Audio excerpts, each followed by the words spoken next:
Were you born to know the secret to life, to reach your full human potential? Is that what you want today and right now? Well, that's what the secret to immortality is all about. Understanding how we create ourselves in this world, how we awaken and live our full human potential. The secret to immortality is not about becoming comic book superheroes with incredible powers, but the opposite. Just ourselves, who we really are, yet more aware of how we craft reality. Our thoughts, words, and actions give rise to everything. Our bodies, the natural world, and the life we're living. Our thoughts, our words, and actions. Actually, thoughts are behavior, and thoughts are behavior that's taking place in our body and our brain.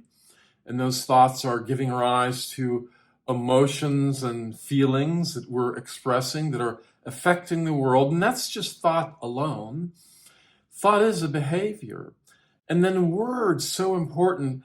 In the Western world and United States, there's not so much of an emphasis and responsibility for what we're saying, for what's coming out of our mouth. But nothing can be more wonderful than kind and genuine kindness as words spoken to us from another.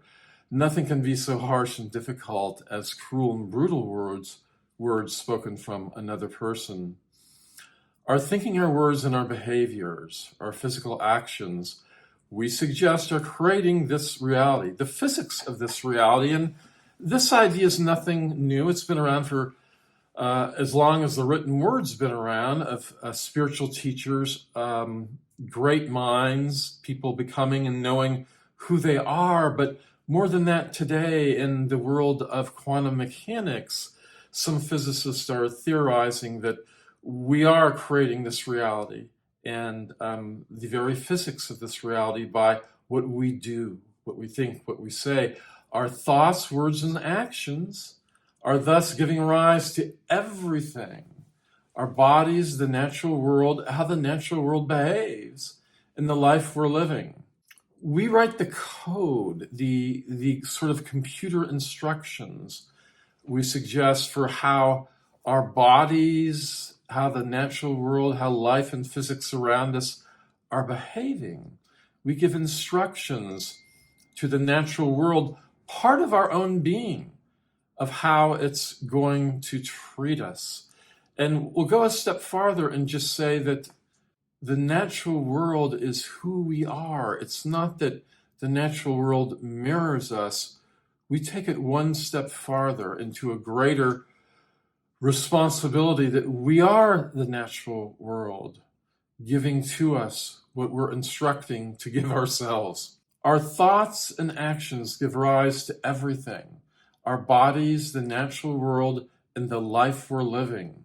Yet we limit our possibilities by the harm we do to each other, the effects of this harm over time upon our bodies and the planet. We limit the joy, the happiness, freedom. We really prevent a heaven on earth that I suggest is wanting to emerge. We sabotage that by killing each other, killing other animals, killing off flora and fauna on this planet, destroying ecosystems, all of that a type of self-suicide, but we don't have to do it. We don't have to do it at all. The outcome of death, suffering, and hardship is a human creation, we suggest, made by our killing and harmful behavior. Yet everything can be turned around, sometimes in an instant, as we turn around our behavior towards compassion, life, kindness, and calm. As we change our behavior to a goodness, to a consideration for others, we start to emerge.